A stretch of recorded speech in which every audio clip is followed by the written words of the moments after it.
자, 오늘 그 마가복음 9장 22절 이하의 말씀에 보면 제가 처음 성경을 읽을 때 이 본문을 읽으면서 이렇게 되게 안도가 되었던 그런 본문의 말씀입니다. 제가 처음 한 번씩 설교 시간에도 말씀드리지만은 제가 정말 정신 차리고 처음 성경을 읽기 시작했을 때 말씀을 읽으면서 기뻤던 그런 감정보다 충격이었어요. 충격.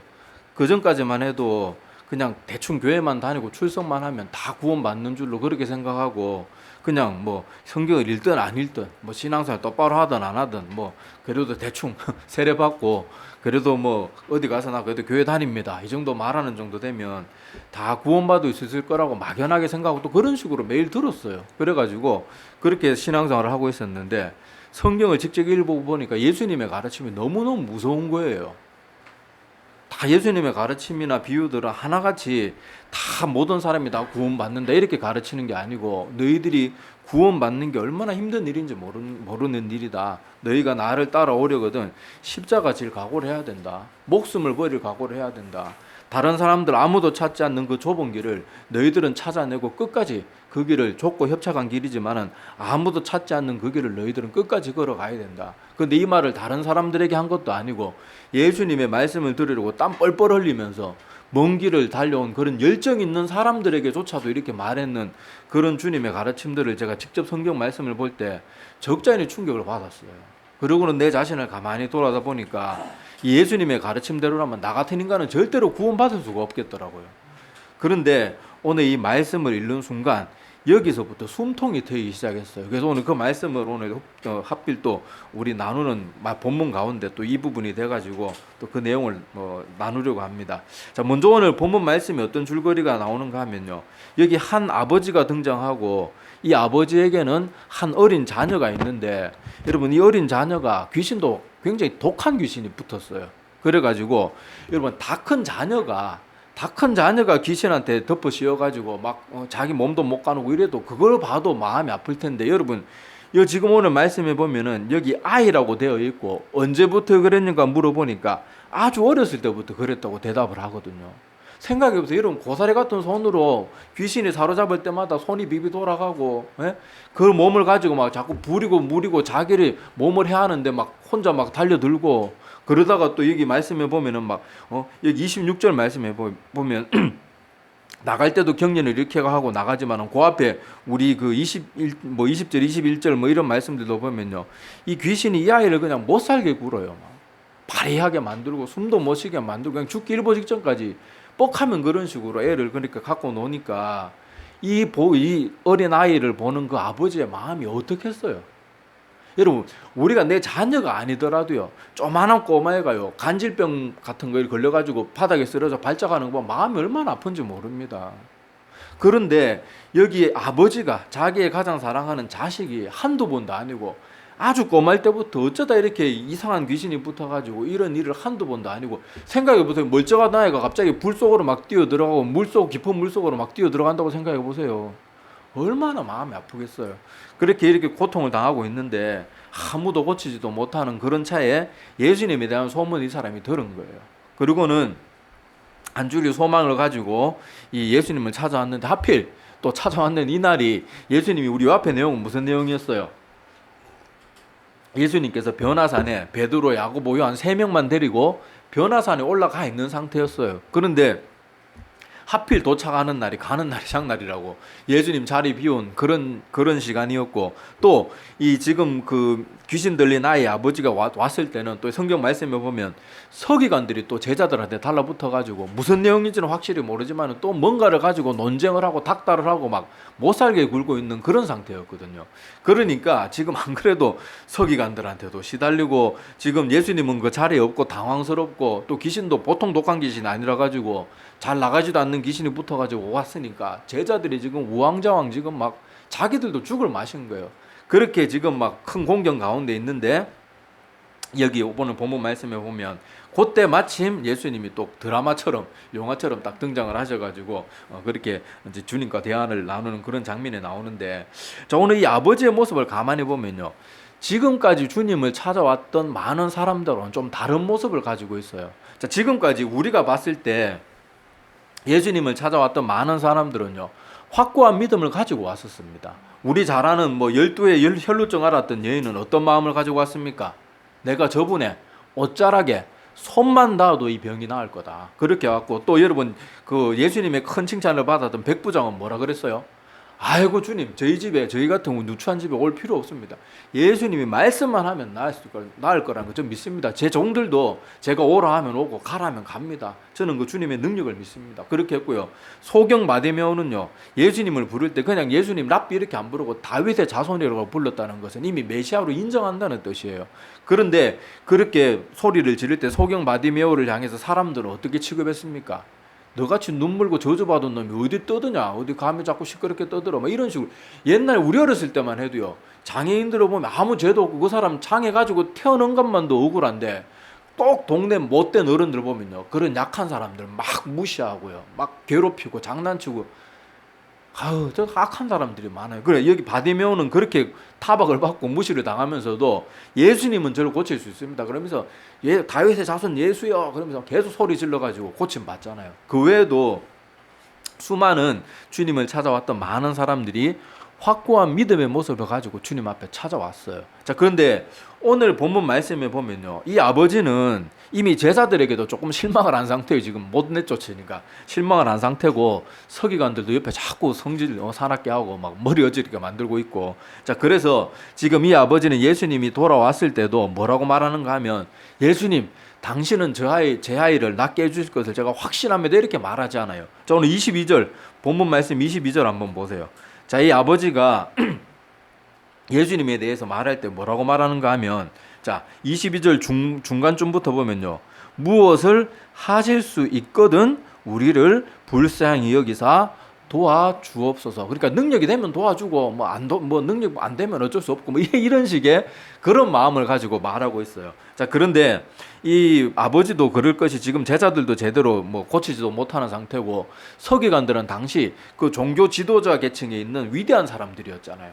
다 인정받고 존경받는 사람인데, 그 사람들은 와서 자기 자녀에게 신경 쓰기는커녕 제자들하고 논쟁이나 벌이고 앉아있고 이러니까, 이 아버지의 마음은 지금 속이 새카맣게 타들어가고 실망으로 가득한 그런 마음이에요. 자, 그런데 주님께서 이렇게 복잡한 가운데 오니까 이 사람도 마음이 지금 혼란스럽고 믿음이 별로 없는 상태예요. 그래서 뭐 할 수 있으면 도와주십시오. 뭐 안 되면 어쩔 수 없고, 이런 식으로 이 사람이 주님 앞에 나온 모습은 완전히 믿음이 없는 모습은 아닌데, 그냥 되면 좋고 안 되면 말고, 아니면 또 자기 자녀가 너무 이렇게 고통 가운데 있으니까 지푸라기로 잡는 그런 마음을 가지고 순수하고, 아까 앞에 제가 말씀드렸던 다른 많은 병을 앓고 고침을 받았던 그런 사람들에 비해서는 굉장히 부족한 믿음의 모습을 가지고 나왔어요. 아니나 다를까, 예수님이 이렇게 말을 하니까 예수님이 아버지 보고 뭐라고 말하는가 하면, 자, 23절에 뭐라고 말합니까? 예수께서 이르시되 할 수 있거든이 무슨 말이냐,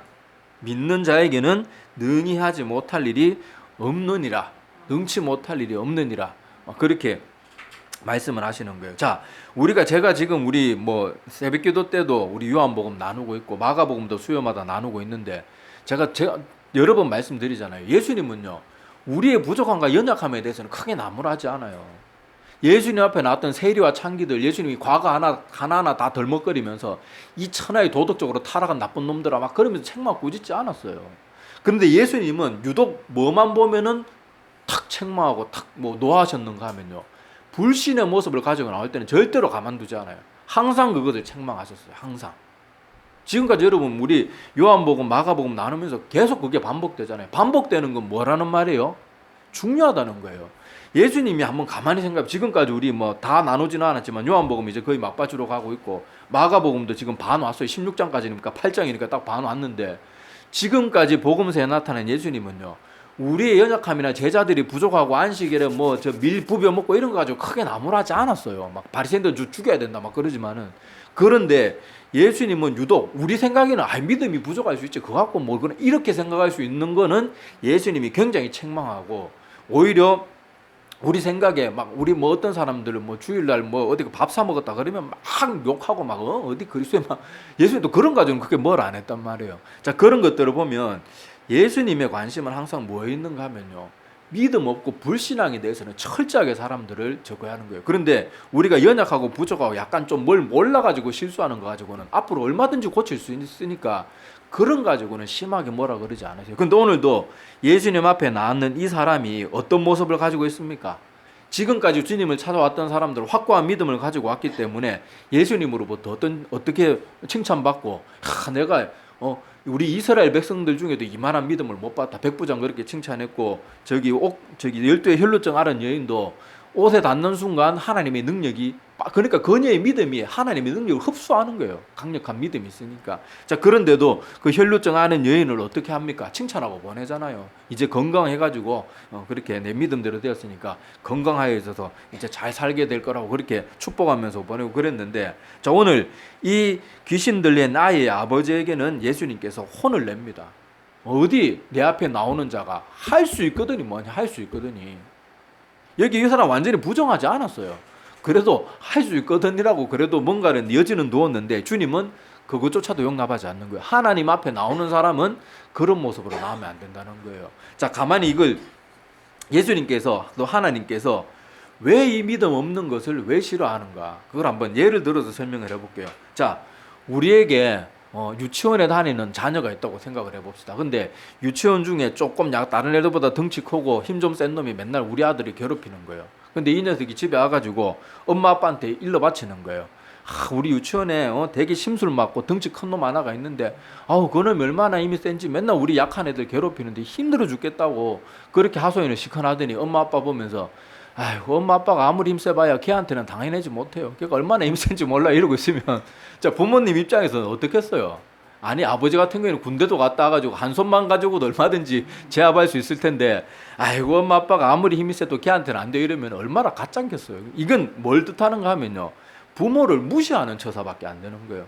우리가 하나님 앞에 나오는 거, 하나님은요, 인간은 그래도 힘의 제한이 있고 능력의 제한이 있고 뭔가 공간이든 시간이든 제약을 받는 존재라서 그런 취급을 당해도 덜 억울해요. 그런데 하나님은 전지전능하고 못하는 것이 없는 분이란 말이에요. 그런데 하나님 앞에 나오는 그 연약한 우리 인간인 존재가 하나님이 이것까지 할 수 있겠습니까? 다른 건 다 해도 이거는 좀 예수님 하나님 좀 무리지 않겠어요? 이런 식으로 하면 그게 결국 어떤 모습이 되는 거예요? 내가 하나님을 하늘 보좌에서 땅바닥으로 끌어내려 당기는 거예요. 인간 수준으로 낮춰버리는 거예요.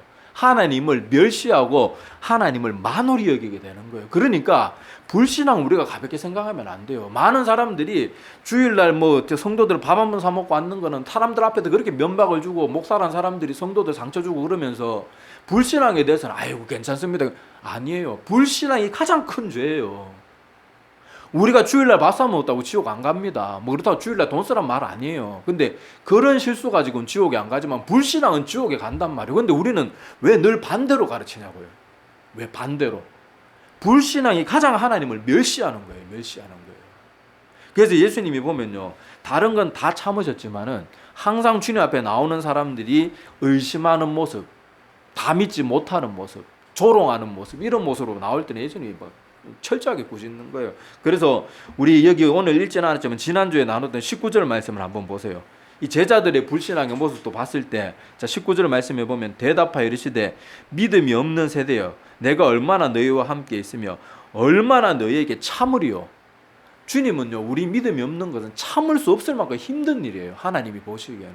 어떻게 나의 모든 기적을 보고도 너희가 또 의심하느냐. 여러분 이집트 광야에서 하나님이 한번 이스라엘 백성들 다 모세 빼고 다 썰어버리려고 그랬잖아요. 그때도 뭐 때문에 하나님이 화나셨어요? 왜 진노하셨어요?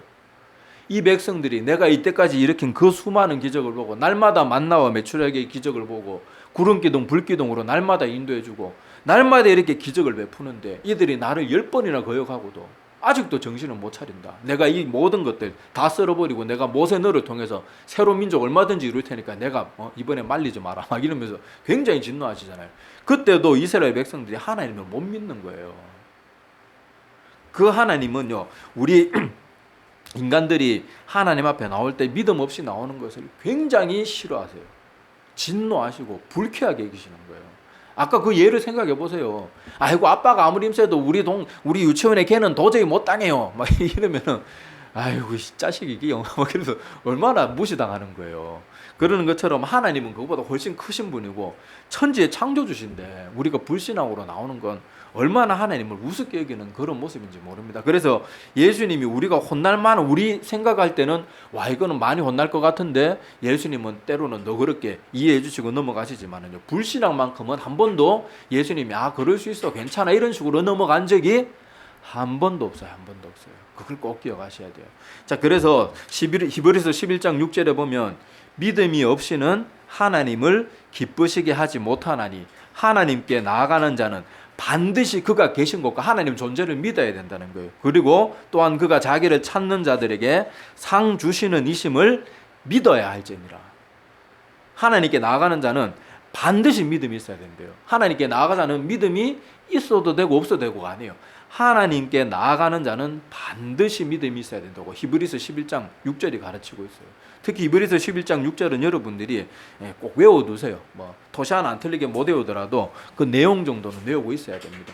믿음이 없이는 하나님을 결코 기쁘게 할 수도 없고 하나님께 나아가는 자는 반드시 믿음을 가지고 나아가야 돼요.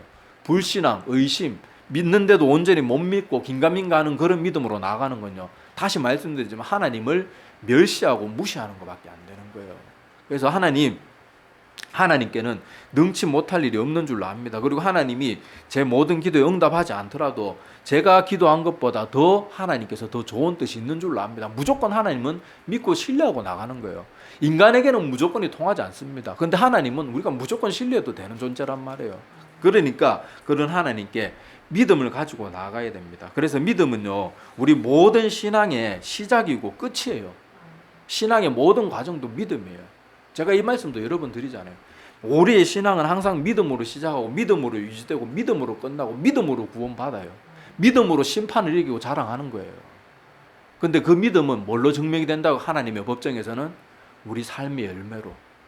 그걸 꼭 기억하셔야 됩니다. 자, 그렇게 정신이 나도록 따끔하게 혼나고 나니까 이 아버지에게서 또 배울 모습이 있어요. 자, 이 아버지는 이렇게 많은 사람들 앞에 책망을 들었지만은 예수님 나보다 나이도 어린 분이 아무리 그래도 그렇지 이렇게 많은 사람이 보고 있는데 좀 너무 심한 거 아니십니까? 나 기분 나빠서 갈게요. 막 이러는 게 아니고 여기 뭐라고 말합니까? 이 아이의 아버지는요, 그 젊은 예수님 앞에 소리 지르면서 넙죽 엎드려가지고 소리 질러서 뭐라고 말합니까? 24절에 그 아이의 아버지가 소리까지 질렀대요. 소리를 크게 지르면서 내가 믿습니다 하면서 자기 잘못을 바로 인정하는 거예요. 그리고 또 뭐라고 구합니까? 나의 믿음 없는 것을 도와주소서. 근데 이렇게 말했을 때 예수님이 만약에 너 딴 거 필요 없어 임마, 어디 믿음 없이 나와가지고 이제 와서 그래 네가 마음을 바꾼다고 내가 받아줄 줄 알아, 이랬으면 제가 정말 절망 가운데 빠졌을 거예요.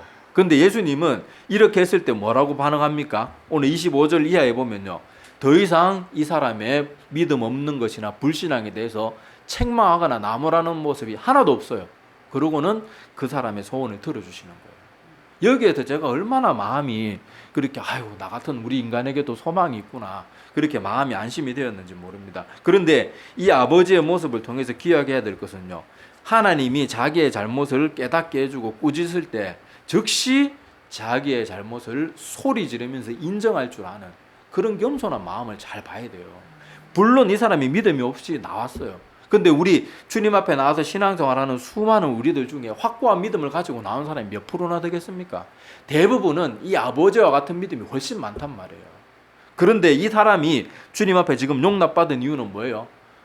예수님 교회 왔더니 맨날 죄인이라고 듣기 싫어서 못 듣겠다, 나가버리면 그 사람 멸망하고 끝나는 거예요. 그런데 구원받는 믿음의 사람들이나 이 아버지의 모습이나 공통된 점이 뭔가 하면요, 구원받는 하나님의 백성들의 공통된 특징은 하나님께서 죄를 지적하고 깨닫게 해주실 때 그것을 인정하고 받아들일 줄 알고 회개하고 도움을 요청할 줄 아는 것이 구원받는 사람들, 그리고 오늘 이 아버지의 특징이에요. 이걸 꼭 기억해야 돼요. 여러분, 사회생활이든 교회생활이든 하다가 보면요, 고집센 사람들이 있어요.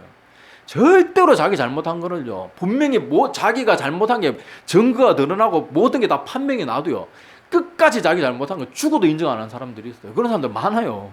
교회 내에서도 그런 사람 때문에 얼마나 교회가 분쟁이 많이 일어납니까? 성질 불같은 사람들인데 그런 사람들 꼴보기 싫어 교회 옮겨버리고 막 막 방황하고 그러잖아요. 근데 그런 사람들은요, 보면 신앙이 안 자랍니다. 자기의 잘못을 인정하지 않고 맨날 고집 피우고 다 남 탓이고 환경 탓하고 이러는 사람들은요, 교회가 뭐 같아서 그렇다, 뭐 목사가 뭐 같아서 그렇다, 니들이 잘못했다, 맨날 그런 식으로 남 탓만 하는 사람은요, 신앙이 진전이 없어요. 진전도 없고 점점 더 사람이 교만해지고 점점 더 강팍해지는 거예요. 그래서 오늘 이 말씀을 보면서 우리가 꼭 기억해야 될 것은요, 하나님의 말씀을 듣고 하나님의 말씀을 읽거나 들을 때마다 아, 이것은 내가 잘못됐구나 깨달아지고 하나님이 깨닫게 해주실 때는 이 아버지의 모습을 기억해야 돼요. 즉시 잘못을 인정하고, 내가 또 고치려고 하는데도 잘 안 될 때는 하나님 앞에 내가 부족한 것, 내가 믿음 없는 것 도와주십시오. 내 믿음이 내가 뭐 잘 믿고 싶다고 뭐 잘 믿으시고 뭐 하루아침에 내 마음이 바뀌고 그렇게 되는가요? 안 되잖아요. 그러니까 우리는 내 잘못을 하나님 앞에 인정하는 것도 필요하고, 내 믿음 없는 걸 도와달라고 날마다 기도하는 건 반드시 필요해요. 내 믿음 내가 어떻게 못합니다. 처음에 은혜 받았을 때 지가 막 뭐 지편보든 잘 다니고 뭐 지가 잘해가지고 그런 것처럼 착각할 뿐이죠. 날마다 하나님의 도움을 구하시지 않으면 아무리 대단한 목사의 설교를 듣고 아무리 대단한 성령 충만을 받아도요, 한 달도 자기 힘으로는 못 버팁니다.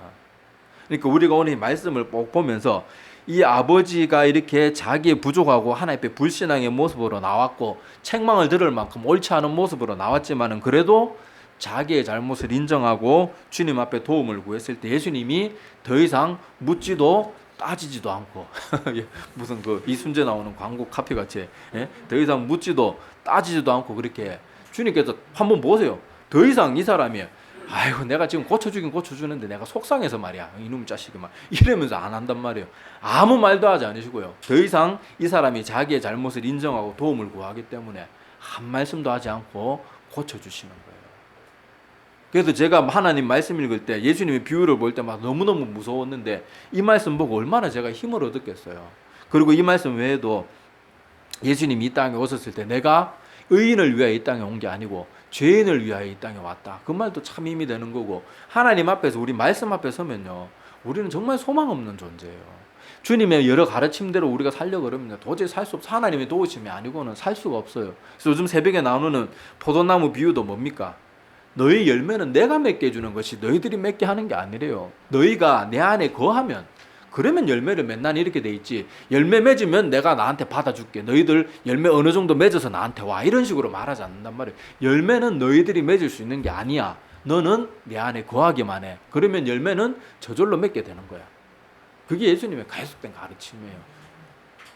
자, 그래서 오늘 여기 이 아버지의 모습, 이 모습을 보면서도요, 우리도 하여튼 자기가 잘못하고 하나님 앞에 부족한 것을 알 때 즉시 하나님 앞에 모든 것을 인정하고 죄를 자복하고 회개하고 도움을 간절하게 구하는 그런 우리의 모습을 날마다 주님 앞에서, 자존심 상할 거 없어. 하나님 앞에 모든 걸 아는 하나님 앞에 우리 자존심 상할 게 뭐 있고 뭐 부끄러울 게 뭐가 있어요. 우리가 말하고 말 안 하고 감춰도 하나님은 다 알고 계시기 때문에 우리가 아무리 흉악한 죄인이라도요, 하나님 앞에서는 부끄러울 게 없는 거예요. 하나님 앞에 부끄러운 건 뭔가 하면 죄인이면서 죄인이 아닌 척하는 거, 내가 남들보다 낫다고 생각하는 거, 내가 아무리 악하기로서니 저 중국 땅의 시진핑이나 북한의 김정은이보다 낫다고 생각, 이런 교만들, 그런 것들을 부끄러워해야지. 주님 앞에서 내가 못난 죄인이라는 건 부끄러운 게 아니에요.